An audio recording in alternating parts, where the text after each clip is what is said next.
começar a gravar. Então vamos lá, pessoal, vamos começar a nossa primeira aula de contabilidade tributária. O nosso encontro de hoje, a gente vai ver como, assim está marcado na ementa, não sei quantos de vocês tiveram curiosidade, inclusive o plano de ensino já está postado no portal. Hoje nós vamos começar trabalhando os fatos históricos, né, para que a gente entenda o porquê que a contabilidade tributária existe, por que o direito tributário existe, por que isso é importante. Então, nós vamos fazer várias pinceladas sobre diversos aspectos históricos importantíssimos, porque eu gosto de trabalhar dessa forma. Para mim, quando a gente tem uma visão mais holística, uma visão do todo, as coisas começam a fazer mais sentido. Então, hoje a gente vai pincelar um pouco de história, um pouco de economia, de macroeconomia, um pouco de direito tributário, um pouco de direito financeiro. Então, a gente vai fazer uma aula bem multidisciplinar. Então, eu acredito que vai ser bastante interessante. Eu gosto muito porque eu gosto desses fatos históricos, eu gosto desses fatos, desses marcos históricos que precedem, né, tudo aquilo que a gente está vivendo hoje. Então, acredito que vai ser bem interessante. Então, sempre que vocês precisarem, pessoal, ou você conversa comigo no chat, ou você habilita seu microfone e já conversa comigo para todos ouvirmos, tá bom? Então é importante a participação de vocês, seja ela para contribuir com alguma colocação, com alguma observação, ou até mesmo fazendo perguntas, tá certo? É interessante que isso aqui não é uma palestra, é uma aula, é uma discussão, e hoje nós estamos em 14 pessoas, 15 pessoas comigo aqui, então é importante que vocês participem também, tá certo?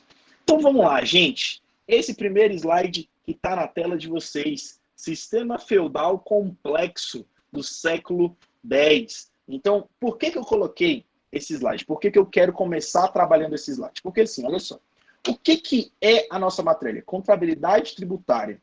O próprio nome já pressupõe, né, alguma coisa, algum sentido, né? Vamos trabalhar com tributos. Exatamente, vamos trabalhar com tributos. E o tributo é a principal forma que o Estado tem de coletar recursos para que ele possa gastar. Então, o Estado vem no meu bolso, pega aquilo que ele precisa para prestar os serviços para a sociedade, para mim e para vocês. Então, por que eu comecei isso aqui hoje? Porque o direito tributário, a contabilidade tributária, o direito financeiro é uma evolução de toda a sociedade que nós conhecemos hoje.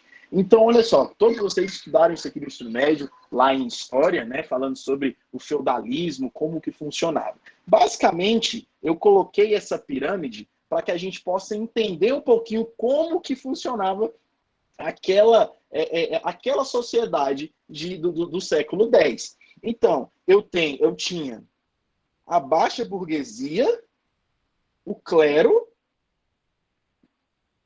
novamente, e aqui em cima nós tínhamos os reis. Então, a sociedade ela era fundamentada dessa forma. Aqui embaixo eu tinha basicamente todos os pobres, os artesãos, pessoas que trabalhavam no campo. Então, aí aqui em cima eu já tinha alguns nobres, até que eu chegava à figura do rei.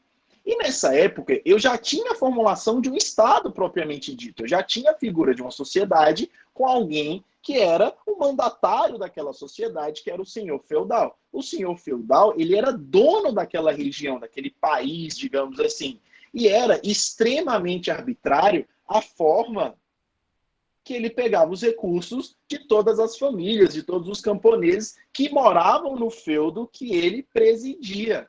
Então, nessa época, século X, nós tínhamos essa figura muito forte do imperativo, do rei imperativo, sabe, que ia lá e usurpava todos os bens, as esposas, filhas e tudo aquilo que os seus vassalos, digamos assim, possuíam, porque eles moravam dentro do feudo do rei e aquilo era do rei. Então, nós tínhamos essa confusão, digamos assim. Até que nós começamos a ter diversas crises. Deixa eu lembrar de passar aqui também. Então, nós começamos a ter diversas crises. Diversas crises, nós começamos a ter várias revoluções, revoluções francesas, revoluções inglesas, no mundo inteiro. Começou a explodir várias revoluções. O objetivo era falar assim, olha, rei, sai fora, você está muito invasivo, você está roubando a minha liberdade, os meus bens, os meus recursos, as minhas propriedades. Então, sai fora daqui. Então eu comecei a ter várias revoluções ao longo do mundo, né? Principalmente porque estavam mexendo no bolso de muita gente. Então, quando mexe no nosso bolso, a gente começa a ficar insatisfeito. Notem o que aconteceu aqui no Brasil, pré-Copa do Mundo, né? Com os 20 centavos, 40 centavos daquela passagem, das passagens de ônibus, né? Que começaram a eclodir diversas manifestações do Brasil inteiro. Principalmente por quê? Porque a situação econômica não estava bem. Então, via de regra, esse é o fator histórico em comum de todas as grandes revoluções. Enquanto está todo mundo vivendo bem, eu pouco estou me lixando por fatores democráticos e liberdade, não sei o quê. Agora, quando existe uma crise econômica, existe uma crise fiscal, quando dói no meu bolso, aí eu começo a me movimentar, aí eu começo a me mexer. E isso é um ponto em comum em todas as revoluções que nós temos conhecimento, tá certo? Então, com essas crises, né, essas crises fiscais, esses feudos, eu começo a ter revoluções, que é justamente a revolução da burguesia com o baixo clero, com o proletariado, para que eles derrubem o sistema feudal, para que eles derrubem o monopólio do rei, para que eles derrubem todo deixa eu permitir aqui, para que eles derrubem todos os desmandes, né, do rei. Então, só para vocês terem uma ideia, olha que interessante esse fator histórico. Lá no século XIII, para o século XII e para o século XIII, nós temos a origem do orçamento público. E por que isso é interessante para a gente? Porque é basicamente a nossa fonte de estudo. É o direito financeiro, o direito tributário. Então, lá no século XIII, século XII, na Inglaterra, olha que interessante isso. Nenhum tributo ou auxílio será instituído no reino, senão pelo seu conselho comum. Então, olha o que a sociedade inglesa já estava impondo ao rei. Você não vai cobrar imposto a seu bel prazer, porque nos tempos dos senhores feudais, o senhor feudal acordava de mau humor, institui um tributo, institui um imposto aí, e vamos lá coletar todas as propriedades das pessoas. Quem mandava era ele. Só que chegou a um ponto que as pessoas começaram a ficar insatisfeitas com essa situação, não é mesmo? E nós temos essa declaração na Magna Carta da Inglaterra. Então, só prosseguindo, Conselho Comum, exceto para a finalidade de resgatar a pessoa do rei, fazer seu primogênito cavaleiro e casar sua filha mais velha, uma vez. E os auxílios para esses fins serão razoáveis em seu montante. Então, olha o que a sociedade está fazendo. Já era, de certa forma, rebeldia perante o rei. A sociedade está falando assim, olha, rei, você está desautorizado de criar tributos ao seu bel prazer. Você pode criar tributos, sim, desde que seja pelo Conselho Comum,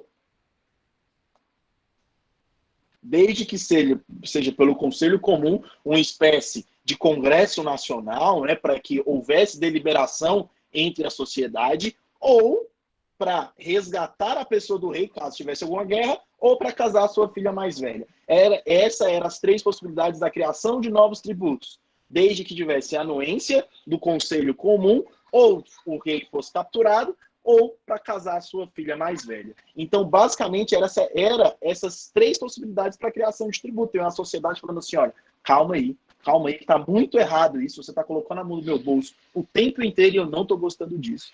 Então, aqui nós temos o registro do primeiro marco de orçamento público na história mundial, lá no século XII para o século XIII.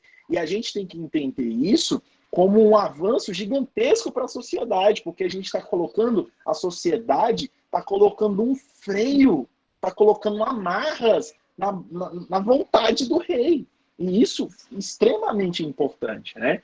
E depois disso, nós temos revoluções estourando no mundo inteiro. As principais revoluções que a gente conhece, que vocês estudaram. Alguém quer falar alguma coisa? Professor. Pode falar, de Carlos. Essa explicação que o senhor fez aí, né? Resgatar a pessoa do rei, fazer seu primogênito cavaleiro e casar sua filha mais velha uma vez. Eu não entendi, né, essa colocação, né? Tem como você dar mais uma pincelada? Claro. É que era o seguinte, olha só estou tentando fazer um marco histórico. Antigamente, lá no século XII, o rei era o dono, era ele que mandava em tudo. Então, ele instituía tributos a seu bel prazer. No momento que ele quisesse, ele ia lá e instituía tributos. Então, lá no século XIII, né, meados do século XII para século XIII, a sociedade civil, o povo foi às ruas, o povo fez uma manifestação para que fosse freado esse apetite do rei. E falar assim, rei, calma aí, não é assim não. Você só vai poder instituir tributo, você só vai poder pegar o meu patrimônio em 3 situações específicas. Se o conselho for aprovar, resgatar o rei, ou fazer seu primogênito cavaleiro, ou casar sua filha mais velha. Essas são as possibilidades de você colocar a mão no meu bolso. Antigamente, o rei podia fazer o que ele quisesse. Agora não. Agora nós já temos freios, nós já temos maneiras, né, de frear o apetite voraz de toda a sociedade, principalmente do rei, né? Deu para entender, Ed Carlos? Sim, professor. Agora tudo. Tá bom? Então, nós começamos a ter várias revoluções no mundo inteiro. As principais revoluções que a gente tem é a Revolução Francesa, e as 2 revoluções inglesas da Inglaterra. Então, nós começamos a ter eclosões, né, de revoluções o tempo inteiro. Basicamente, para quê? Para frear a monarquia, para frear todos os mandos e desmandos do rei. Vamos continuar. Lá na frente vai fazer tudo vai fazer sentido, vocês vão ver. Então, agora a gente vai falar um pouquinho sobre a Revolução Francesa, tá bom? Então, a gente já teve o start inicial de começar a frear o rei. Já estamos freando o apetite do rei. Até que, lá na Revolução Francesa, eu acho que inclusive é o próximo slide, não, acho que eu tirei. Eu tirei esse mesmo. Então, lá na Revolução Francesa, as pessoas já estavam fartas de todos esses desmandes do rei, porque nós tínhamos uma monarquia que era extremamente voraz, eles mandavam e desmandavam. Então, lá na Revolução Francesa, no momento em que o rei Luís Fernando, se eu não me engano, ele é decapitado, nós temos a nítida colocação da sociedade no seu devido lugar. Fala, olha, daqui por diante é a sociedade que manda. Não é um rei mandando em toda a sociedade. É a sociedade colocando pessoas no poder para que o poder emane do povo. Igual nós temos a nossa Constituição Federal hoje, né? Então, o poder ele é do povo. O poder não é do rei. O poder não é da monarquia. E olha que interessante. Nessa época, lá em 1700, nós começamos a ter essas discussões, né? Dos direitos de primeira geração e dos direitos de segunda geração. Então, como eu falei para vocês, né, hoje a gente vai fazer um pouco mais um apanhado histórico, fazer colocações históricas de economia, de macroeconomia, direito financeiro e direito tributário. Então, acendia, né, na população uma revolta gigantesca. E essa revolta consistia em fazer Estado, rei, tira a mão das minhas coisas. Eu não quero que você usurpa os meus direitos, que você tire a minha liberdade, que você venha até mim e confisque meu patrimônio, que confisque minha propriedade, que confisque as minhas terras. Então, houve uma revolta muito grande com essa imposição. Eu não sei quantos de vocês já estudaram para concurso público. Lá no direito constitucional, nós temos esses direitos de primeira, segunda e terceira geração. O que eu estou querendo dizer aqui é que, olha o cenário mundial. Primeiro, a população se revolta no sentido de falar assim, ó, Estado, para. Eu não quero que você interfira na minha vida. Eu quero ser livre, eu quero ter liberdade, que é os direitos de primeira geração, ele tem um caráter negativo, que é a abstenção das ações estatais. O Estado, ele não vai ir contra a minha vida, a minha liberdade, principalmente na minha propriedade. Então aqui nós temos o surgimento de vários autores econômicos, quando a gente ouve falar, né, o liberalismo econômico, teoria neoclássica, teoria clássica, tem um nascimento aqui, ó, são pessoas se levantando contra o rei, contra o Estado, contra os monarcas e falando, olha, peraí, eu não quero que você interfira na minha vida, eu não quero que você interfira na propriedade. O Estado não deve fazer isso.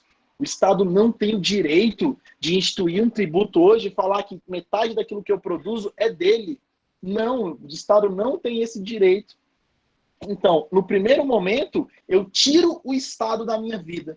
E no segundo momento, que são os direitos de segunda geração, eu quero um pouco de intervenção do Estado. para que o Estado ele comece a prestar ações, para que ele comece a prestar serviços sociais, econômicos e culturais.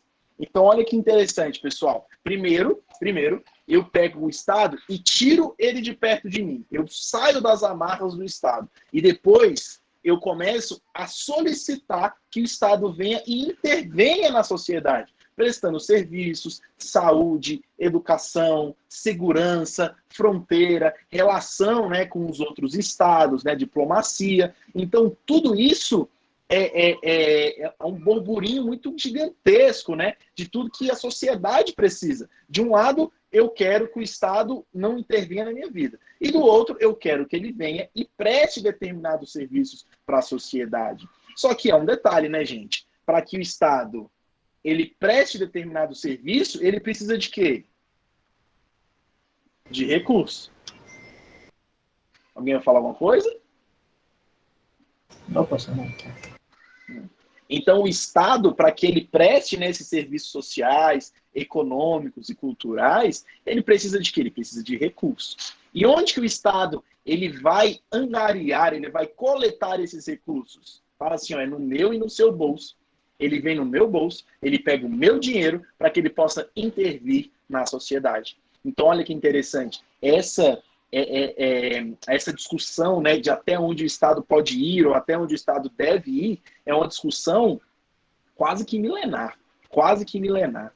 Então, todas essas discussões que a gente vê, né, reverberando nos dias de hoje, né, a direita, de esquerda, socialismo, capitalista, comunismo e neoclássico e não sei o quê, tudo isso acontece há vários séculos atrás, tá certo?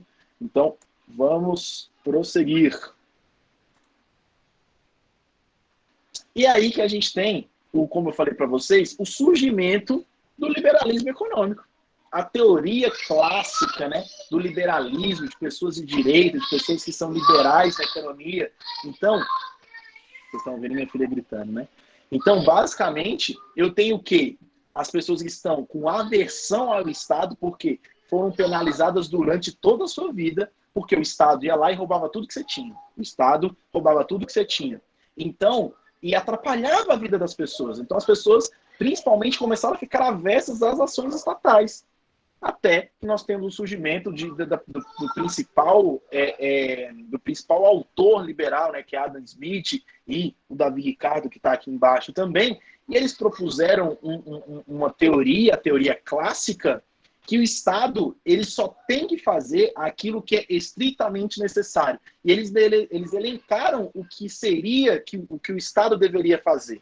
Então, justiça, segurança, estradas, pontes, portos, canais de educação da juventude e imagem e respeitabilidade. Então, o Estado não deveria prestar outros serviços, o Estado não deveria fazer nada além do que tivesse exposto aqui. Apenas justiça, segurança, meios de transporte, né, educação, imagem e respeitabilidade. O Estado não deveria intervir nisso aqui. Então, olha que interessante. Se eu adoto essa figura, né, essa teoria liberal, essa teoria clássica, consequentemente, eu estou falando de um Estado mais enxuto, um Estado menor, um Estado que coleta menos recursos, né? Isso faz com que a população fique um pouco feliz, não é verdade? Você paga menos imposto, consequentemente, você fica menos feliz. Você fica mais feliz, porque tem mais dinheiro para você gastar, tem mais dinheiro para você desenvolver e tudo mais. Até que ficou um princípio de ouro, né, para os liberais. O melhor de todos os planos financeiros é gastar pouco. E o melhor de todos os impostos é o que for o menor possível. Justamente porque acreditava-se que o Estado ele é ineficiente e se ele for prestar um serviço para a sociedade, esse serviço vai ficar caro e ruim. Então, é melhor que o Estado gaste pouco e colete menos impostos. Então, para os liberais, essa corrente que nasceu lá em 1700 aproximadamente, eles acreditam no quê? Falam, olha, quanto menos você intervir no mercado, quanto menos você interferir na minha vida, melhor. Fica na sua aí, fica tranquilo, porque assim as coisas vão andar, todo mundo vai prosperar, todo mundo vai ficar feliz. Então fica na sua aí, que eu fico na minha, eu tenho a minha liberdade e eu vou negociando de acordo com as regras de mercado, a mão invisível do mercado, tá bom? Então o liberalismo ele ganha muita força aí, justamente por quê? Porque eu tenho séculos, milhares, né, centenas de anos do rei absolutista tentando usurpar toda a minha propriedade. Aí as pessoas começam a se revoltar. As pessoas, principalmente os pequenos empresários, né, os artesãos, as pessoas que conseguiam viver de vendas de mercadorias, começaram a se revoltar. Então, por isso que eu tenho o surgimento dessa teoria clássica. Pode falar aí, Carlos. A Igreja Católica ela usurpou terra nessa época também? Então, a Igreja Católica, olha, eu posso até falar um pouquinho de besteira, porque eu tenho pouco conhecimento disso, tá certo? A Igreja Católica, ela fazia parte, deixa eu só mostrar para vocês aqui, ó. Tá vendo? Eu tinha o rei, que era quem mandava e tudo, e logo embaixo eu tinha a igreja, tá bom? Que era o clero, né? Os cardeais e os bispos. Então, diante disso, a igreja também, ela tinha uma forte interferência na vida das pessoas. Tanto é que um fator preponderante, né, para a reforma protestante foi justamente esse, né, da igreja interferir muito dentro do Estado, interferir muito na vida, né, separação total de religião, Estado, igreja e Estado. Então, um aspecto preponderante foi justamente isso. Tudo Ela bem? tinha assim ela tinha uma parceria basicamente com o Estado, né? Então, é porque nessa época se acreditava na igreja, né, na figura do padre, do cardeal, como uma divindade, né? Então tudo aquilo que eles falavam, eu coloquei aqui, mas não coloquei na tela de vocês, desculpa, gente. Era isso aqui que eu queria mostrar, ó. É que eu tô trabalhando com tablet e com computador, e às vezes eu me perco. Tá vendo, ó? A figura do rei, e logo abaixo, aqui a alta nobreza, o clero, né, os cardeais e os bispos. Então a igreja sim exercia uma grande influência na sociedade, né? E por vários motivos, né? Primeiro porque eles eram vistos, né, como sacerdotes reais estabelecidos por Deus. Então todas as pessoas que estão aqui embaixo, quanto quem estava aqui em cima, tinham em alta conta a igreja. Então, sim, a igreja teve um papel econômico gigantesco na sociedade, né? Tudo bem? Ok, professor. Obrigado. Então, voltando aqui nessa questão do liberalismo, então as correntes liberais, as correntes de direita, as correntes neoclássicas, acreditavam num Estado mais enxuto, atrapalhando menos a vida das pessoas, a vida da produtividade, da produção. Falava assim, olha, querido, vaza daqui, que a gente se vira muito bem, a gente se vira melhor do que você. Porque se você for prestar algum serviço, você vai fazer besteira, porque se você é caro, você é ineficiente, você não vai fazer a coisa direito. Então, se atenha no que é importante. Justiça, segurança, meios de transporte, educação e imagem e respeitabilidade, principalmente no que tange ao exterior. Faça apenas isso, sabe? Você não precisa fazer nada mais do que isso. Mas esse liberalismo aí, assim, isso foi tipo uma carta magna da época que eles criaram isso? Então, na verdade, não é uma carta magna, né? É uma resposta a toda essa intervenção do rei. Porque em determinado momento eu tenho um rei absolutista. E as pessoas querem se desprender desse absolutismo do rei. Então, e tudo isso acontece em meados de 1700. Então é daí que nascem os movimentos liberais, as correntes liberais. Justamente por quê? Porque o rei, os reis, os estados eram absolutistas e queriam intervir em tudo. Então aqui eu tenho uma corrente completamente ao contrário. Olha, me deixa quieto, me deixa livre. O Estado consegue se regular, o Estado consegue ditar os preços. O Estado não, desculpa, gente. O mercado consegue se regular, o mercado consegue ditar os seus próprios preços. O Estado não precisa fazer nada. Justamente por quê? Porque eu tenho aversão ao rei. Eu tenho aversão ao Estado absolutista. Deu para entender, gente? Isso aqui são conceitos. Eu estou colocando muita coisa na cabeça de vocês, mas é justamente, eu estou tentando resumir o apanhado Mas isso é importante, pastor. Beleza? Essa fonte lá de lá traz uma coisa muito importante para a nossa vida. Né? A gente saber de onde surgiu, né? Como foi, Pois né? é. Até chegar. Exatamente, porque tudo faz sentido, né? Foram as pressões populares, as pressões sociais para que desencadearam o movimento para que a gente chegasse onde a gente chegou hoje.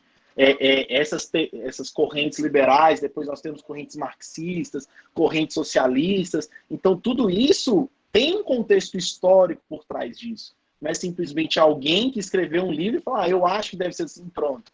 Em resposta a algum fato histórico, algum contexto social marcante daquela época. Tudo bem? Então, vamos prosseguir. Então, o que aconteceu? Então, vamos prosseguir. Então, nós tínhamos, né, um liberalismo econômico imperando praticamente boa parte do mundo. Então, as pessoas estavam, né, França, Inglaterra, a Europa, que era onde, basicamente, onde nós tínhamos as ditas sociedades mais evoluídas, né, desenvolvidas. Então, nós tínhamos a figura do liberalismo. O Estado se abstém de fazer muita coisa e me deixa quieto.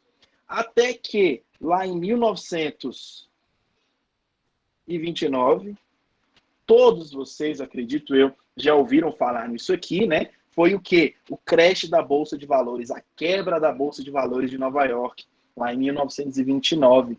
Então, lá em 1929, eu tive uma crise mundial, maior do que essa que nós vivemos em 2008, maior do que essa que nós estamos vivendo agora, porque pelo menos agora nós já temos fórmulas de como transpor essa barreira dessa crise. Em 1929, as bolsas começaram a despencar, a sociedade começou a ficar cada vez mais pobre e todo mundo começou a ficar desesperado. Como todo mundo começou a ficar desesperado. Então, olha só o que é um ciclo vicioso, que é interessante a gente estudar. Pensa comigo, olha o cenário que nós estamos vivendo aqui no Brasil hoje. Mais desemprego. Mais desemprego. Professor, consequentemente, pode falar aí, Carlos. Professor, essa crise de 1929, né, essa bolsa quebrou, isso foi lá nos Estados Unidos, lá na bolsa de lá? Nos Estados Unidos, exatamente, na Bolsa de Valores de Nova York. Mas o que aconteceu, né? É porque nos Estados Unidos as pessoas trabalham na Bolsa de Valores muito mais que no Brasil. E isso acontece desde lá de trás. Então, quando as pessoas começaram a perder muito dinheiro, as empresas começaram a fechar, os empregos começaram a ficar cada vez mais escassos, a sociedade entrou em colapso. Que é isso aqui que eu vou explicar agora. Porque pensa comigo, olha o que está acontecendo no Brasil, por exemplo. Eu tenho mais desemprego. Consequentemente, a renda das famílias vai diminuir. Então, eu tenho menos renda. Eu tendo menos renda, eu começo a consumir menos. Então, eu fiquei desempregado. Eu não vou fazer mais compra. Eu não vou comprar, eu não vou levar minhas filhas para passear. Eu não vou comprar roupas. Eu não vou comprar mais nada. Então, o consumo vai diminuir.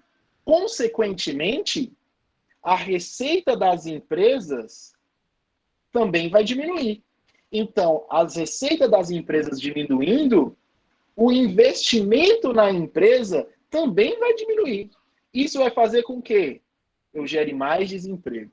Então, foi isso que aconteceu em 1929. Isso é um efeito cascata, né, você? Exatamente, é um efeito cascata. Exatamente. Então, até que aconteceu lá, né? Mas respingou aqui nessa crise, né? Lá em 1929. Sim. O mundo inteiro. O mundo inteiro foi na mesma toada. Então, assim, várias pessoas desesperadas, se matando, perdendo a sua vida. O desespero, né, geral assolou a população. Porque estava todo mundo ficando pobre, todo mundo ficando miserável. Empresas fechando, grandes fábricas, grandes empresas fechando as suas portas, exterminando, né, postos de emprego. Então, tudo isso fez com que toda a sociedade entrasse em desespero. Tá certo?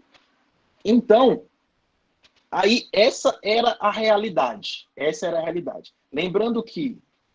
Ixi, eu acho que minha canetinha acabou a bateria. Deixa eu pegar outra aqui. Então, acho que eu não coloquei para carregar. E estávamos de férias, né? Então, vamos lá. Então, essa era a realidade que nós vivíamos. Aí, deixa eu explicar isso aqui para você, que é interessante. Essa foi a primeira Pode falar. crise mundial? Foi a primeira crise mundial que aconteceu? Essa de 29? Olha, Da Bolsa. a gente teve greves, a gente teve as grandes guerras, né, que também fizeram com que o mundo entrasse em crise. A primeira grande guerra foi em 1910, então já contribuiu bastante, mas a crise econômica mesmo foi a primeira, e foi a mais grave, digamos assim. Né? Tanto é que mexeu com o paradigma de muita gente, que é isso que eu vou explicar agora. Então, olha só para vocês entenderem o negócio. O que é PIB? O Produto Interno Bruto da população de um estado, de um país. É tudo aquilo que aquele país consegue gerar de riqueza. Tudo aquilo que o estado, tudo aquilo que o país consegue produzir. É a produção anual do Brasil, por exemplo, dos países. E o PIB ele tem uma fórmula. Consumo da população, mais o investimento das empresas, mais os gastos do governo, mais a balança comercial, que é tudo aquilo que a gente exporta, menos tudo aquilo que a gente importa. Então, esse é o PIB. Então, pensa comigo, olha só. Nessa época de caos, eu passei e não passei. Então, o PIB é consumo, investimento, gastos do governo, exportação e importação. Então, essa é a fórmula do PIB. É como se mede a riqueza de um país, de uma sociedade. É tudo que ele consome, mais tudo o que as empresas investem, os gastos do governo e a balança comercial. Então, eu tinha um colapso financeiro. Eu tinha uma crise. Então, o que estava acontecendo com o PIB? O PIB estava despencando, estava caindo de forma assustadora. Até que começou a se pensar, gente, como que eu posso reverter esse ciclo vicioso aqui? O que eu tenho que fazer? Aí, um cara chamado John Maynard Keynes, ele pensou no modelo extremamente interventor. Só para vocês terem uma ideia, ele pensou da seguinte maneira, ele falou, olha, é melhor o Estado ele se endividar para que ele contrate alguém para furar um buraco na pista e ele contrate uma outra pessoa para ir lá e tampar esse buraco. Por quê? Porque estou fazendo com que circule dinheiro na sociedade. A grosso modo, foi isso que ele pensou. Porque se eu pego o meu consumo, tá caindo. Só um minutinho, tá de carro. Deixa eu terminar essa exposição rapidinho. Se o consumo está caindo, se o consumo das famílias está caindo, se o investimento das empresas também está caindo, eu estou começando a exportar menos. Então, a minha balança comercial vai começar a ficar desfavorável, porque se eu não tenho produção para vender no mercado interno nem no mercado externo. Então, meu PIB tende a cair, a não ser que eu tome uma decisão muito drástica. E qual é essa decisão? Eu pegar os gastos do governo e fazer o quê? Aumentar. Eu começar a colocar dinheiro na sociedade. Olha o que o governo fez o ano passado, né? Crise, milhares de pessoas ficando desempregadas. O que o governo fez? No mundo inteiro isso aconteceu, tá bom, gente? No mundo inteiro isso aconteceu. As empresas ficaram fechadas, mercados foram fechados. O que os governos fizeram? Foram lá e colocaram auxílios emergenciais, igual nós tivemos aqui no Brasil. Então, isso fez com que a recessão não fosse tão grave, tão bruta como ela poderia ser. Então, como que eu transformo esse PIB que está só caindo? Começando, o governo começa a gastar mais dinheiro. Para quê? Para colocar dinheiro na sociedade, para que, imagine só, eu vou e coloco R$100 na mão do Ed Carlos, por exemplo. O Ed Carlos vai fazer o quê? O Ed Carlos vai pegar esses R$100, ele vai fazer compra.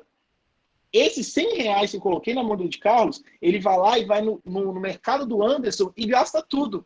Então, esses R$100 que estavam na mão do Ed Carlos já foi para a mão do Anderson. Aí o Anderson vendeu tudo que ele tinha, foi lá e pagou os seus funcionários e foi lá e consumiu também. Então, R$100 que foi para a mão do Ed Carlos já virou 200, que vai virar 300, que vai virar 400, que vai virar 500, que vai virar 600. Tá dando para entender o que eu estou querendo dizer? Pode falar, Ed Carlos. Era a minha dúvida, é a seguinte, a questão do gasto, né? Foi isso que eu sanou a dúvida. Isso. Então, o gasto pode falar. Mas a questão do gasto, né, o governo tem muita assim, preocupação, porque pode voltar a inflação, né? Tudo é muito cauteloso, né? Sim, exatamente. Isso eu não vou entrar nesse mérito aqui, porque aí a gente vai entrar muito nessa questão econômica, e meu objetivo não é esse. Mas, exatamente, quando eu tenho muito dinheiro, as pessoas com muito dinheiro e a produção estagnada, eu tenho inflação. Porque acredita-se que exista uma mão invisível, né, por trás do mercado, em que oferta e demanda vão regular os preços da economia. É mais ou menos assim, eu falo, olha, gente, eu tenho 18 pessoas na sala agora, eu estou vendendo 10 fones de ouvido desse, eu estou vendendo por R$ 500, 10 fones de ouvido. Se 15 pessoas, por exemplo, tiverem R$ 500 para dar no meu fone de ouvido, são 15 pessoas querendo comprar e eu só tenho 10 fones. Então, o que eu vou fazer? Eu vou aumentar esse preço até que eu encontre apenas 10 pessoas que estão dispostas a pagar os R$ 500. Então, é basicamente isso. Se eu começo a colocar muito dinheiro no mercado, na economia, e a produção ela permanece inalterada, eu vou ter inflação. Porque quem está oferecendo o serviço, quem está oferecendo o produto, pensa assim, fala, olha, tem muita gente querendo comprar de mim, eu não posso abastecer todo mundo. Então, o que eu faço? Eu vou fazer um leilão. Eu vou escolher para quem eu vou vender. E como que eu escolho? Quem paga mais. Quem paga mais, eu faço a venda. Então, por isso que eu tenho inflação, tá certo? Mas, assim, o objetivo aqui é o quê? O governo começa a gastar muito para quê? Para que tenha recurso, para que tenha dinheiro na sociedade. E a sociedade comece a gastar novamente. Porque se a sociedade começar a gastar novamente, olha que interessante, eu tenho mais renda, correto? Consequentemente, eu tenho um consumo maior. Eu tendo esse consumo maior, as empresas vão aumentar a sua receita. As empresas tendo mais dinheiro, elas vão investir mais. Vão aumentar o parque industrial, vão contratar mais gente. Eu contratando mais gente, né, aumentando o investimento, o que acontece com o emprego? Ele aumenta, né, aumenta o número de empregos, né? Ou eu diminuo o desemprego. Eu diminuindo o desemprego, mais renda. Mais renda para a sociedade, eu tenho mais consumo. Consequentemente, mais receita para as empresas. As empresas investem mais, né? Vão contratar mais gente. E olha o ciclo virtuoso agora. Tudo isso pautado no quê? No que acredita-se que a economia ela é cíclica, ela vai alternar, né, altos e baixos, e o Estado ele tem que fazer o quê? No momento em que a economia estiver boa, estiver voando, eu poupo dinheiro. Porque no momento que a economia estiver muito ruim, o que eu faço? Eu abro o cofre e começo a despejar dinheiro.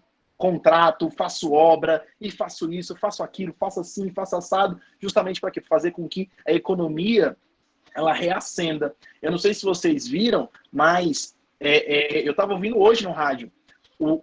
Eles lançaram agora uma nova obra lá na Estrutural, que é um viaduto subterrâneo para ir para um novo acesso a Vicente Pires. E esse viaduto está orçado em R$ 8 milhões, e esse viaduto vai gerar 120 empregos diretos.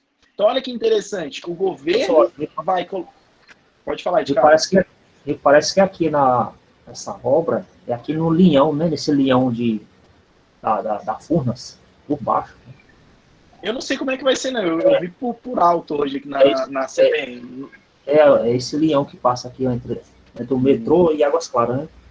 Então, não, vai ser lá na Estrutural. Essa que eu tô falando é lá na Estrutural. Ah, então esse é outro. Então, mas tem um projeto para cá. Tem um projeto para cá também. Tomara, vai ser muito bom. Mas então, olha que interessante. O Estado, o que ele está fazendo? O Estado está pegando dinheiro, ou se endividando, ou aumentando tributos, ou ele está pegando dinheiro de alguma forma.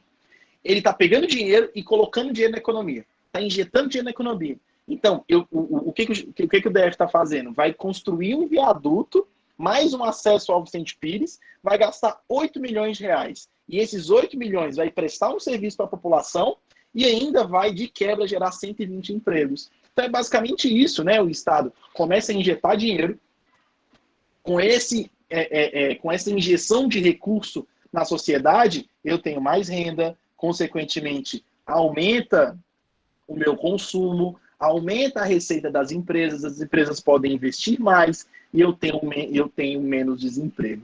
Então, olha que interessante, né? Então, isso é um círculo virtuoso, né? A proposta de Keynes Então o Estado começa a ser mais interventor, ele começa a welfare state, que é o bem-estar social, né? Começo a promover mais coisas. Então eu começo a ter creche, eu começo a ter mais assistência social, eu começo a ter mais alocação de recursos, eu começo a construir mais coisas para a sociedade. Mas tudo isso eu consigo como, pessoal? Não existe almoço grátis. Não existe nada de graça nessa vida. Para o Estado construir uma praça na frente da sua casa, ele precisa de alguma coisa. Ele precisa de dinheiro. E como que o Estado ele vai pegar esse dinheiro? Só tem duas formas, gente. Só tem duas formas. Ou ele vende, na verdade, três, né? Só tem três formas. Ou ele vende alguma coisa dele, ou ele aumenta tributo, ou ele vai pegar um empréstimo. Só essas três formas que o Estado tem de colocar dinheiro no seu cofre para que ele preste um serviço para você, para que ele preste um serviço para mim, tá certo? Então é aí que a gente tem, né, uma maior intervenção do Estado contra uma menor intervenção do Estado. E por um lado, para os liberais, acredita-se que o Estado deve ficar enxuto, deve ter menos tributo, deve ter menos intervenção, o Estado ele deve se preocupar apenas do que é estritamente necessário. Educação, meios de transporte, segurança e transparência, sabe? Respeitabilidade com o cenário mundial, só isso.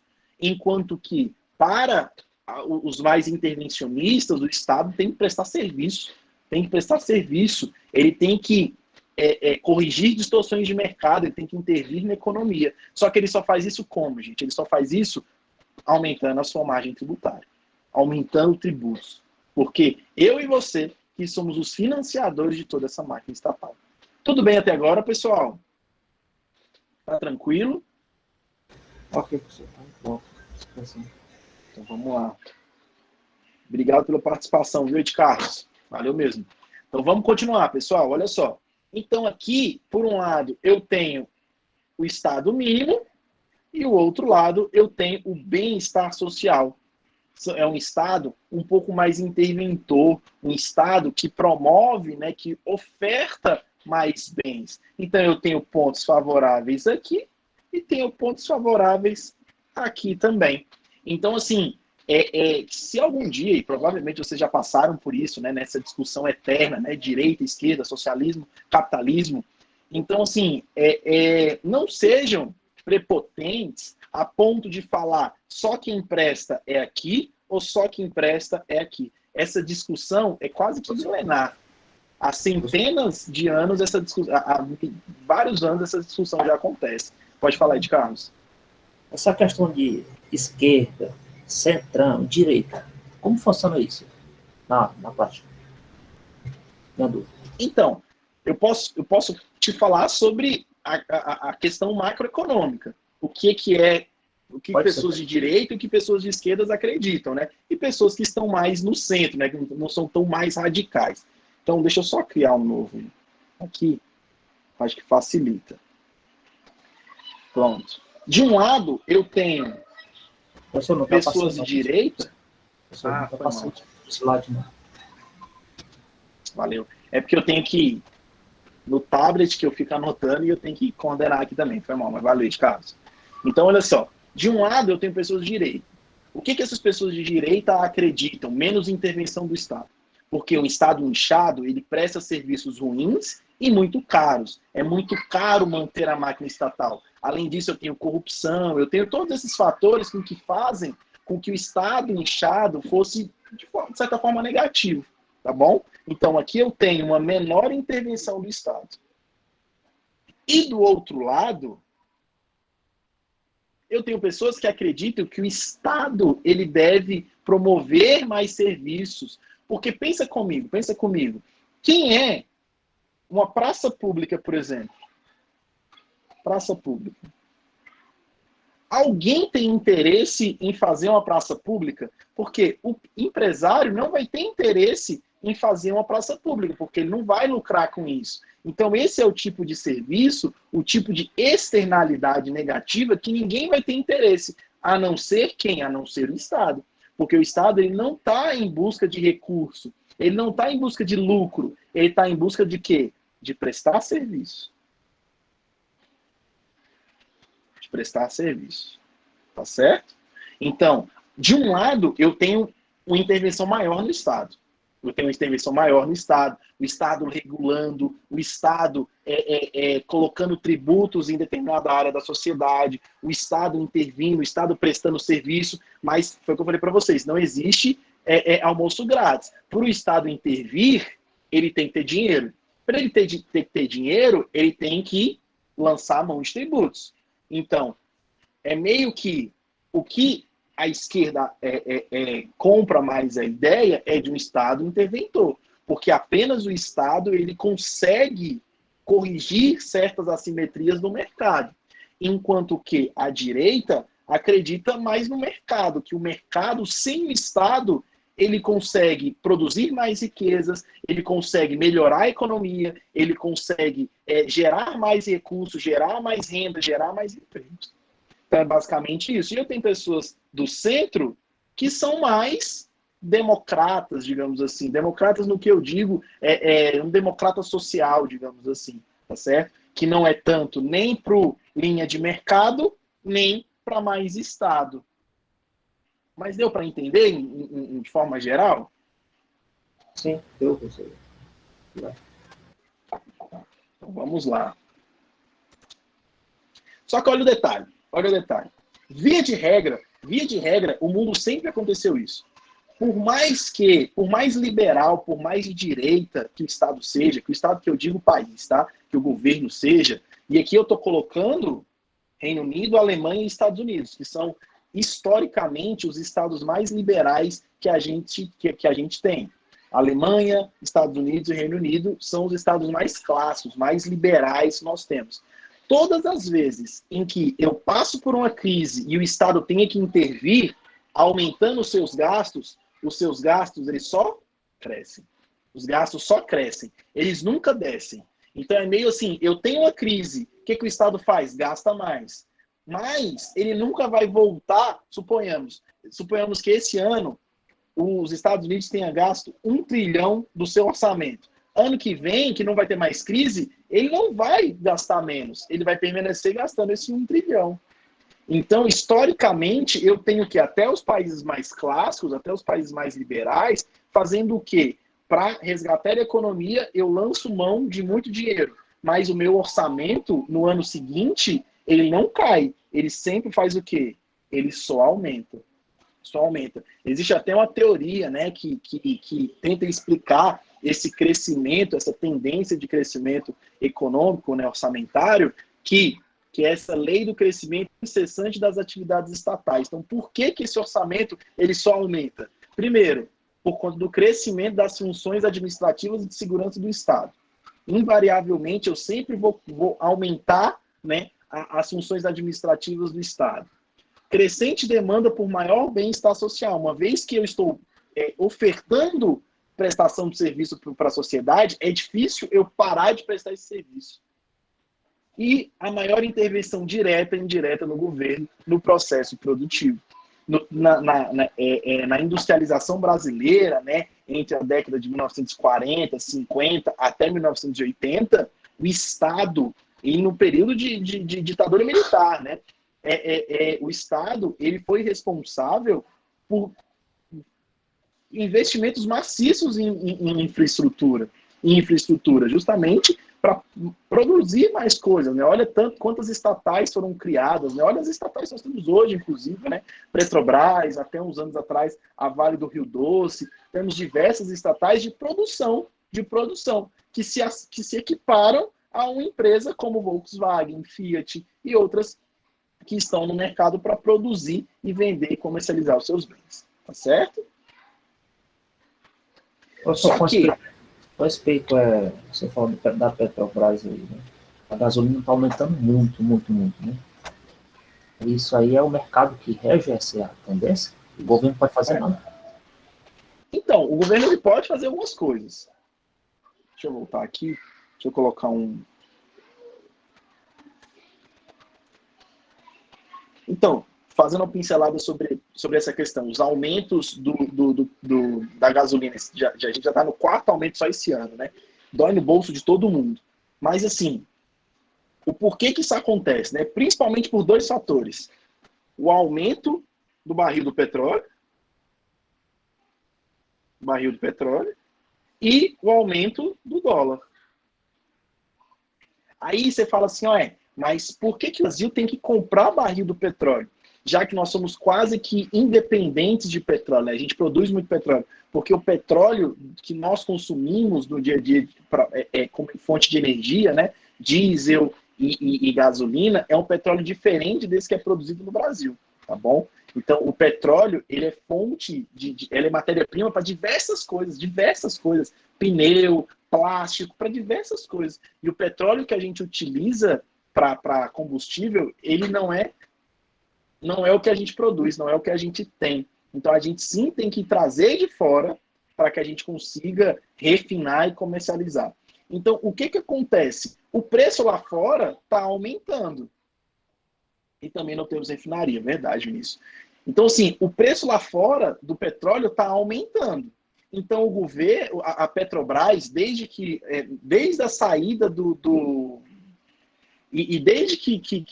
desde o governo Temer para o governo do presidente Bolsonaro, nós temos uma clara não intervenção na Petrobras. O que a Petrobras está fazendo? Aumentou o custo, eu vou repassar lá na ponta. Aumenta o custo, eu repasso lá na ponta. Então é isso que está acontecendo. Nos anos anteriores, nós tínhamos uma intervenção maior.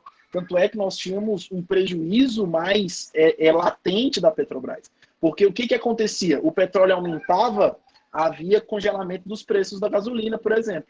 Só que alguém vai pagar essa conta no final das contas. Não é verdade? Porque foi o que eu falei para vocês, não existe almoço grátis. Não existe nada grátis.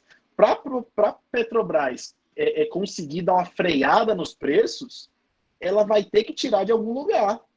Para subsidiar 50 centavos, alguém vai ter que pagar esses 50 centavos. Ou ela paga, ou o governo paga, ou o consumidor, eu e você, nós vamos pagar. Um desses três vai pagar. Então, no final das contas, quem vai pagar, gente? Você.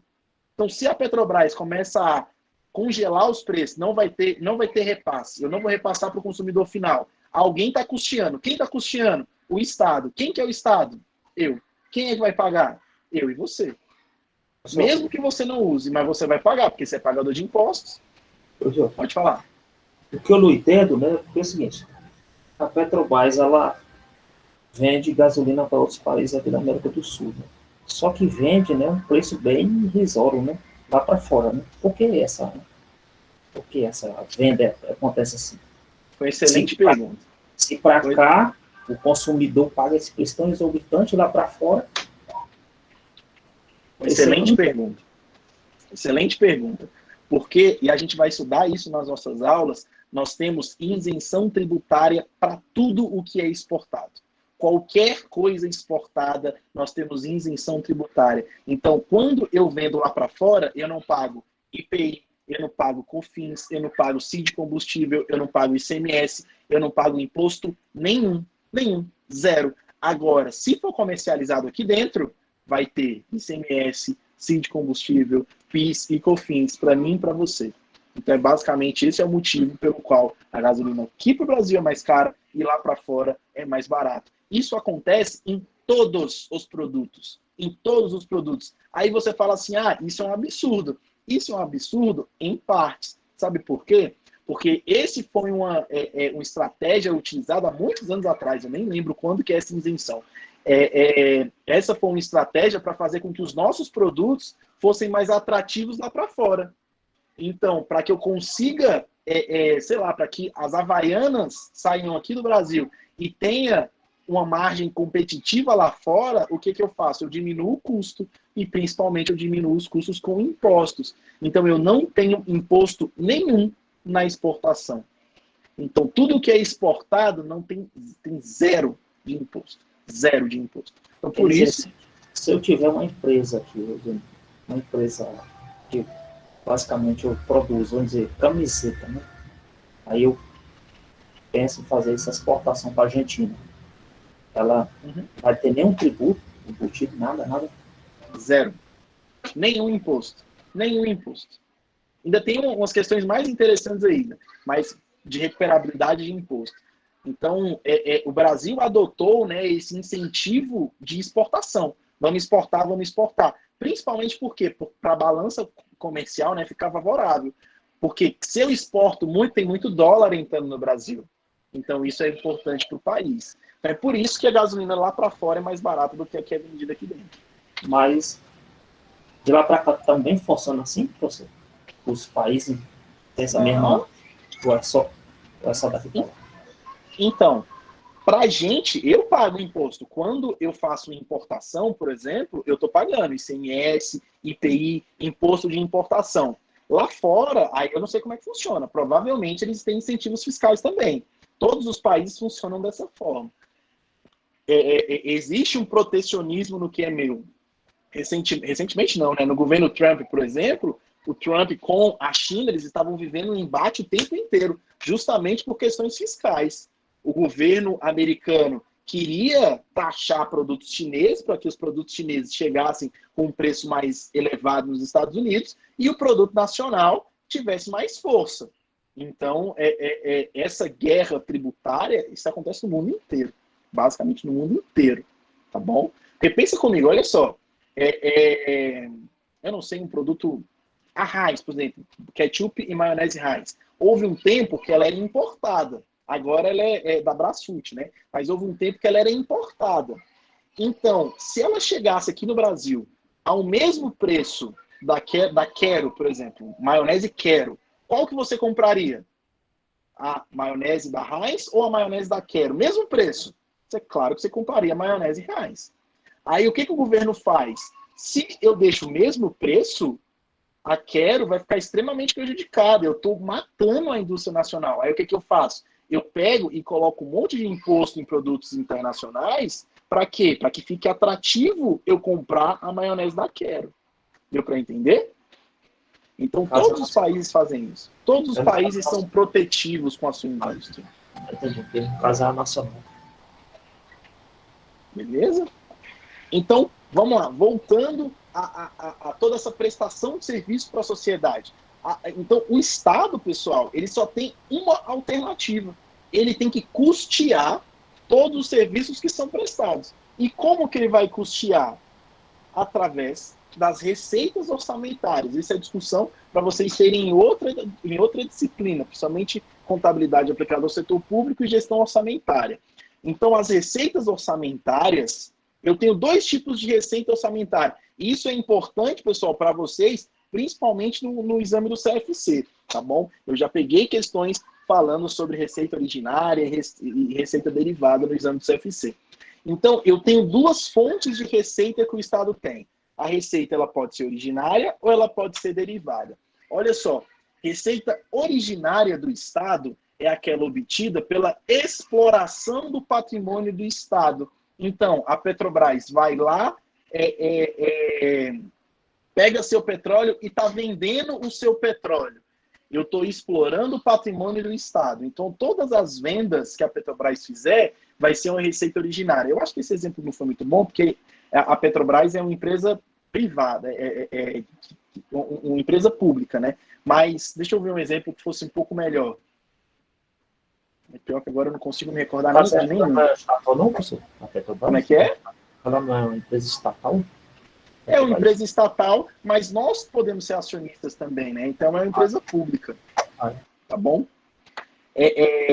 Vou dar um exemplo melhor. Você quer ver uma coisa? A TerraCap, por exemplo. A TerraCap, ela tem lotes em Brasília inteira. Quando a TerraCap ela vai lá e vende o seu lote, por exemplo, ela está fazendo com que o GDF tenha dinheiro em caixa. Então, esse tipo de receita é originária através da exploração do patrimônio do Estado. Você sabia que a UNB, a Universidade de Brasília, tem uma quadra gigantesca lá na Asa Norte que é toda dela, uma quadra comercial que é toda dela. Então, a receita advinda desse aluguel é toda da UNB. Aí o Anderson está perguntando, professor, a empresa que faz exportação tem que pagar impostos sobre essa renda, já que a exportação é livre de tributos? Anderson, você só vai pagar imposto no lucro que você tiver.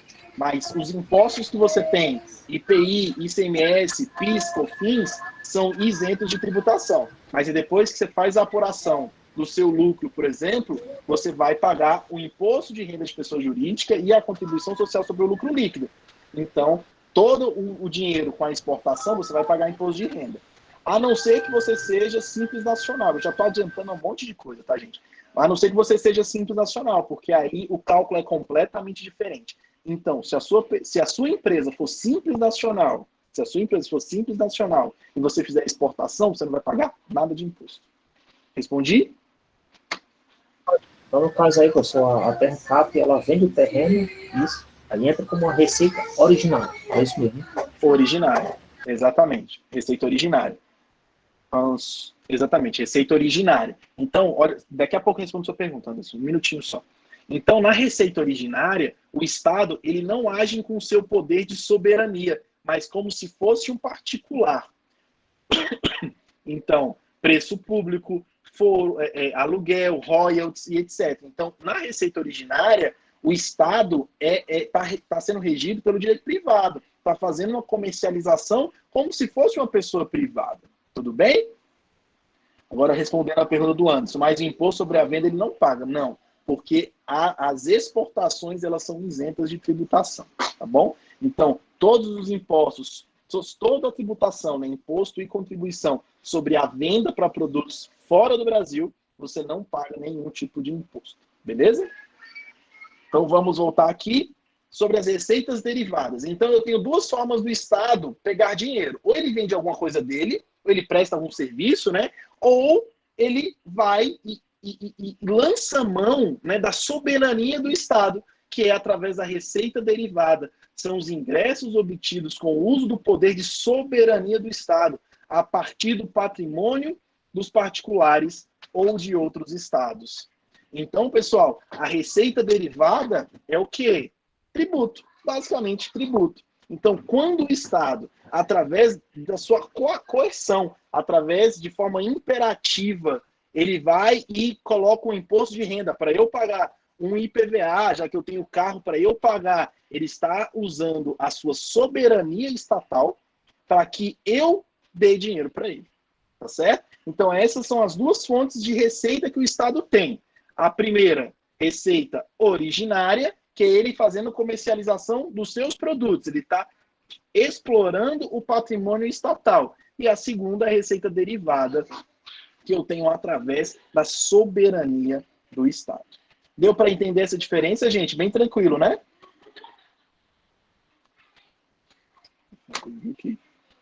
Então, vamos lá. Ah, outra coisa que é importante eu falar. Olha só.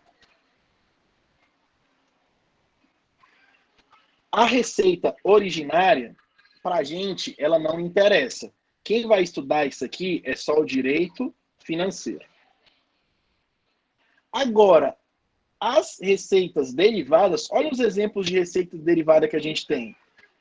Reparação de guerra, multas obtidas em razão de atos ilícitos, confiscos e tributos. Então, nós temos vários tipos de receita derivada.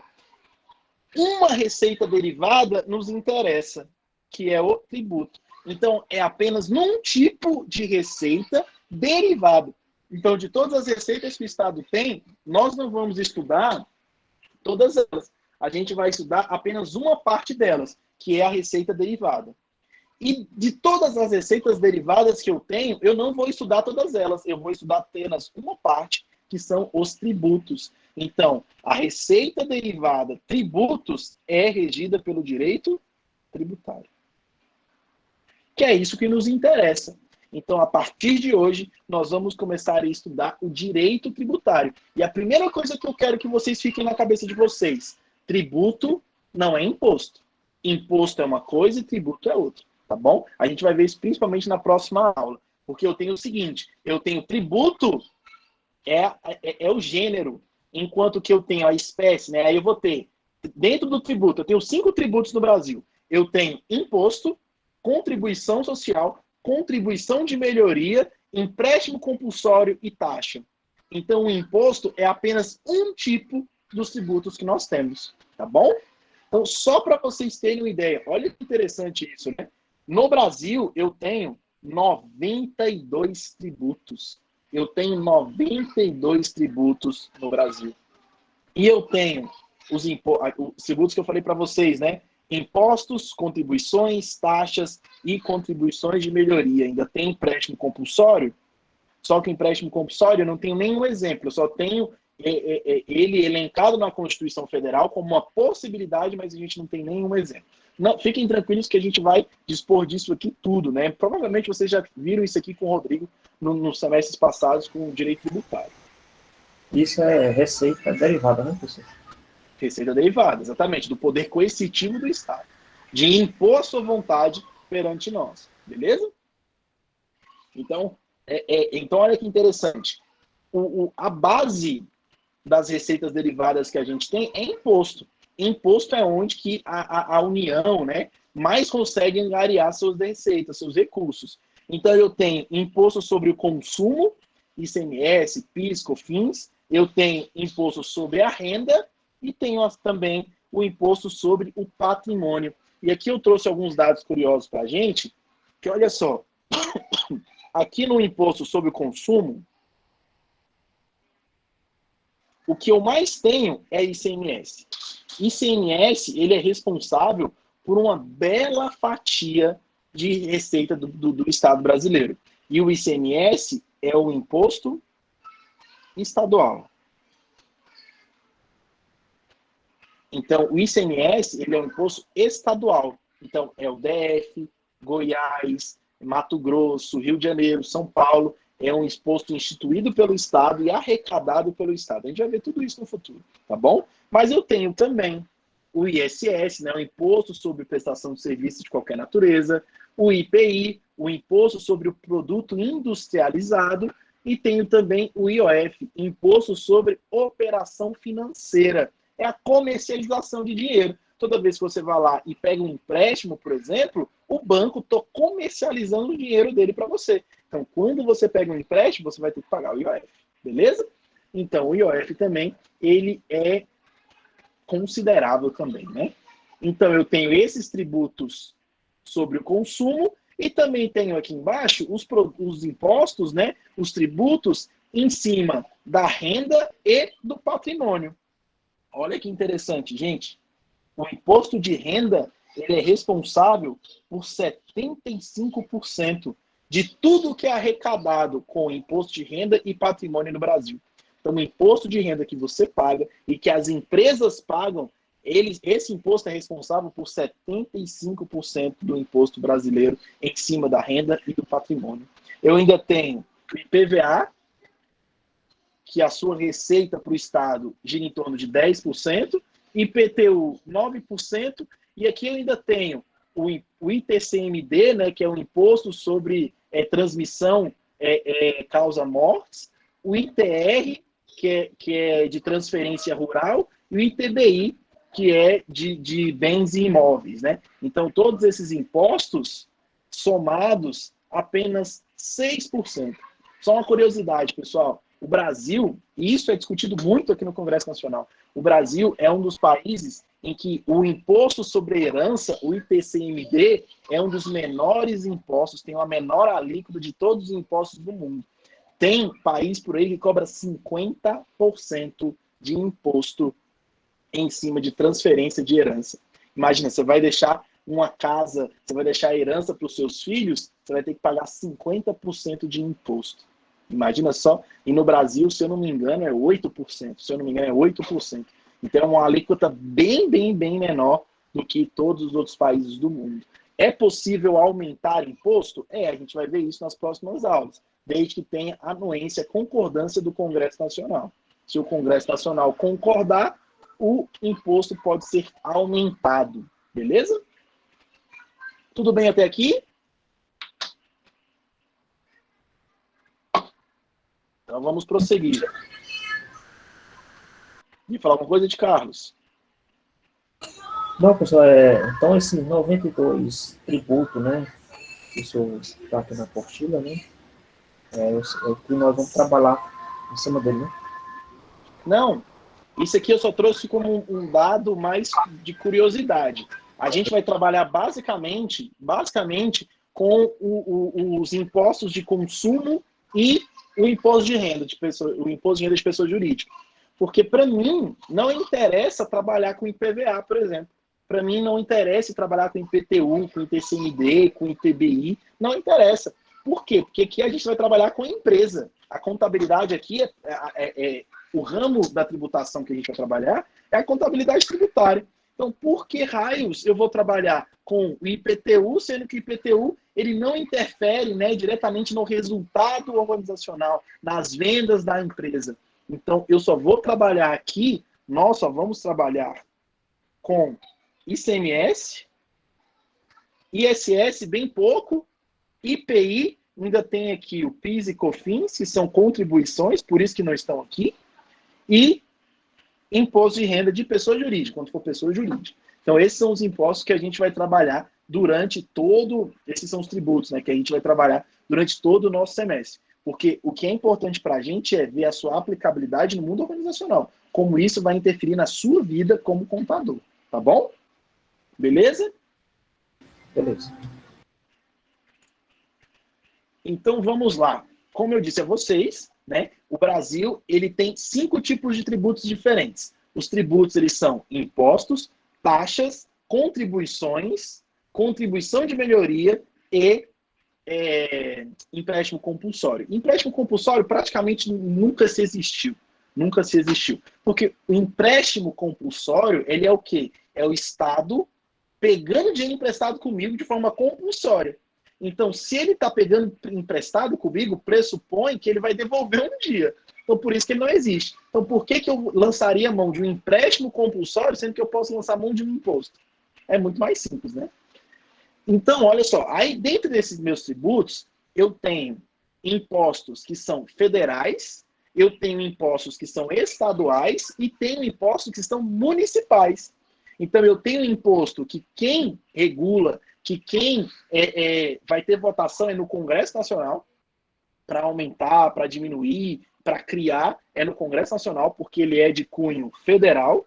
Eu tenho imposto que é estadual, que é nas Assembleias Legislativas do Estado, e tenho também nos municípios, que são os vereadores que vão debater sobre os seus impostos. Então, todos os entes da federação, eles têm como aumentar a sua fonte de renda através dos impostos. Eu não sei se vocês viram, mas provavelmente vocês devem ter visto, né? Porque foi motivo de bastante polêmica nos últimos dias. O estado de São Paulo estava aumentando o ICMS de alguns produtos. Ele pode fazer isso? Pode, ele pode fazer isso. Por quê? Porque o imposto, o ICMS, é o imposto do Estado, é ele que faz. Agora, o Estado de São Paulo, ele pode aumentar o imposto de renda? Não. Por quê? Porque o imposto de renda é um tributo federal. Quem manda é o governo federal. É o presidente da República, para aumentar o imposto de renda, ele tem que ter autorização do Congresso Nacional. A gente vai ver tudo isso no futuro, tá certo? Mas é só para ficar bem claro que eu tenho um imposto, tributo, que é do Estado, que é do município e da União. E de todos esses tributos estaduais, olha o que tem o maior impacto no país.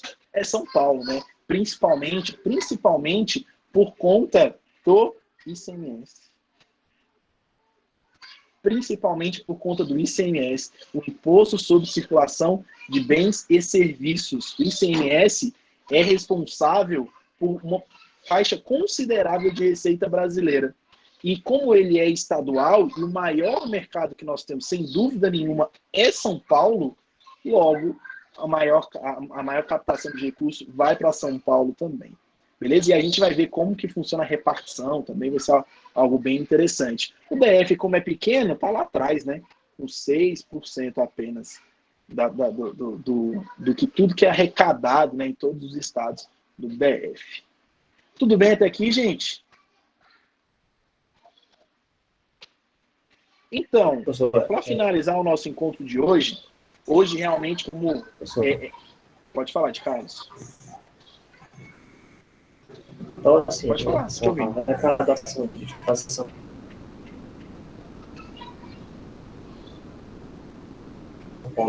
essa receita aqui de 37,39 aqui, tudo é ICMS, o Estado de São Paulo aqui. Essa arrecadação toda.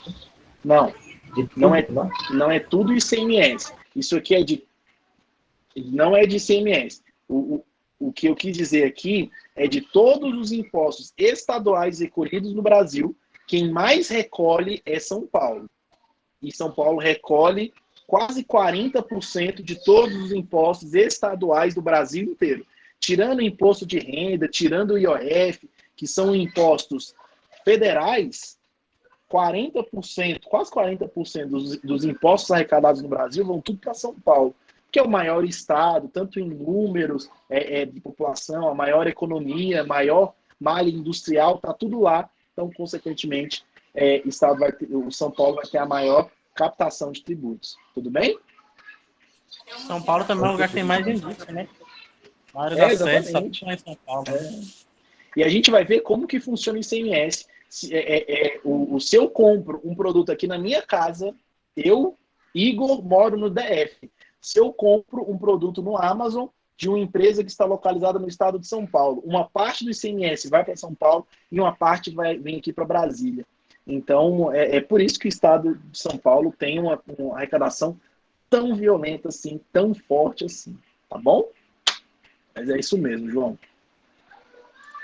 Então, olha só. Falei para vocês que ia retomar aquilo que a gente conversou na semana passada, né? Isso aqui é o nosso cronograma de estudos. Hoje, nós estudamos um pouco sobre a evolução da capacidade tributária do Estado. Por que o Estado lança mão de tributos, né? Como que isso funciona, né?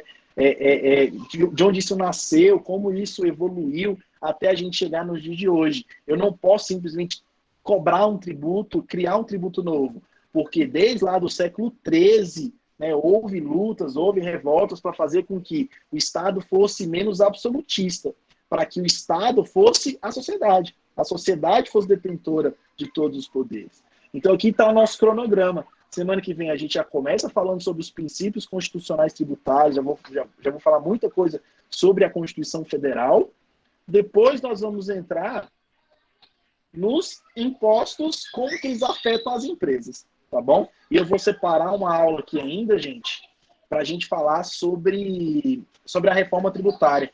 As reformas tributárias que a gente tem hoje aí no mercado, digamos assim, né? Que a gente tem uma reforma tributária que o Executivo apresentou, eu tenho uma reforma tributária que está no Senado e uma reforma tributária que está na Câmara dos Deputados. Eu tenho 3 reformas tributárias.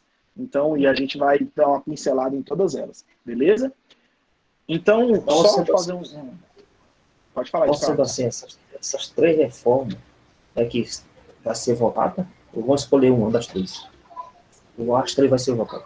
Então, não porque a do Senado e da Câmara elas são bem parecidas, né? Só a do governo que ele é um pouco diferente. Eu acredito que vai passar essa do governo, principalmente por lobby do governo e tudo, eu acredito que vai ser essa. Que é inclusive essa, não sei se vocês já ouviram falar, né? Na criação da CBS, Contribuição de Bens e Serviços, que eu vou tirar o PIS e o COFINS, né? Vou tirar essas 2 contribuições e vou criar a CBS, Contribuição de Bens e Serviços. A gente vai falar sobre isso ao longo do semestre, tá bom? Nessa que então, tem também não. Então, João, infelizmente não. Infelizmente não. A do Senado tem, agora eu não lembro qual que, vamos falar sobre tudo isso. É a do Senado ou a da Câmara que tem a criação do IVA, Imposto sobre Valor Agregado. Que aí eu pego todos os tributos sobre venda, tá? Sobre consumo. IPI, ICMS, PIS, COFINS, ISS, Imposto sobre Prestação de Serviço, e tiro tudo isso e crio o Imposto sobre Valor Agregado, IVA, tá bom? Mas infelizmente não é essa. Infelizmente mesmo, viu? Mas na minha opinião... Não, sem dúvida nenhuma. Mas assim, o CBS é um pezinho do que a gente tem para o IVA. Então, de acordo com o governo, de acordo com a pauta econômica do governo, o CBS já é o começo da implantação de um futuro IVA aqui no Brasil. Então, já é um pontinho de esperança para a gente. Tomara, né, professor? Tomara. E assim, no semestre passado, eu ministrei uma palestra sobre a reforma tributária na jornada acadêmica, mas só foi para o matutino. Então, eu vou tentar dar várias pinceladas sobre a necessidade da gente ter uma reforma tributária, que ela é gigantesca, porque o sistema tributário brasileiro é um caos, é extremamente caótico, é difícil, é complexo, é caro. Então, por isso que a necessidade de reforma é latente e a gente vai conversar sobre isso no futuro. Beleza? Então, sobre esse cronograma, eu só ressalto que as semanas de prova que estão aqui, tá bom? E a revisão que a gente vai trabalhar alguma coisa interessante nesses 2 dias, tá certo? Então, semana que vem a gente vai falar sobre os princípios constitucionais e depois a gente já vai entrar com tudo, falando sobre o que quais são os tributos sobre consumo, o que vai ferrar a sua empresa, o que você pode fazer para que vocês tenham bastante bagagem quando vocês começarem a trabalhar efetivamente como contador. E também prepará-los, principalmente, né, gente, no exame do CFC, porque não adianta nada, você vai estudar 4 anos da sua vida e depois você não passa no CFC. Você vai ser um bacharel em contabilidade e não vai aproveitar basicamente nada de todos esses 4 anos. Eu tenho que sim preparar vocês no CFC. Essa prova do CFC, a gente entra no site do CFC para escrever? Como é que faz? Então, vocês podem fazer essa prova no último ano da faculdade de vocês. Então, é no 7º e no 8º semestre. Então, por enquanto, vocês não precisam se preocupar com isso, não. Mas, assim, vocês podem jogar na internet. Lá no site do CFC mesmo, tem as edições anteriores, caso vocês queiram já se preparar um pouco, começar a ler. Mas eu vou trazer muitas questões de prova do CFC para que a gente trabalhe no semestre. Como que direito tributário cai bastante. Tá bom? Mas a inscrição é pelo site do CFC para fazer a prova. Exatamente.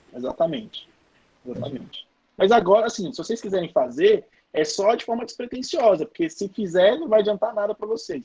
Porque vocês só podem fazer para retirar o certificado, né, que foi para vocês entrarem no CFC depois, só no último ano da faculdade. Então, tá bom? Tem prova, né? Tem prova lá, né? Prova do ano passado. Tem sim. Tem várias provas lá, tá bom? Mas aí, à medida que a gente for correndo o semestre, eu vou trazer bastante questões para vocês para a gente trabalhar, beleza? Mais alguma dúvida, pessoal? Sua aula é muito boa, viu? Eu gostei da sua aula, viu? Você explanou bem, trouxe lá no começo, né? Achei importante isso aí, né? Importantíssimo. Que bom, fico feliz, Ed Carlos. Eu poder estar feliz, sempre... obrigado pela participação. Porque a mente nossa é aquela mente que é preguiçosa, né? Tá sempre fazendo essa pincelada para dar a corda certa. Obrigado, professor. Vou tentar sempre fazer uma aula mais tentando dar um apanhado geral sobre tudo, beleza? Gente, então é isso que a gente tinha para hoje, para essa semana de carnaval.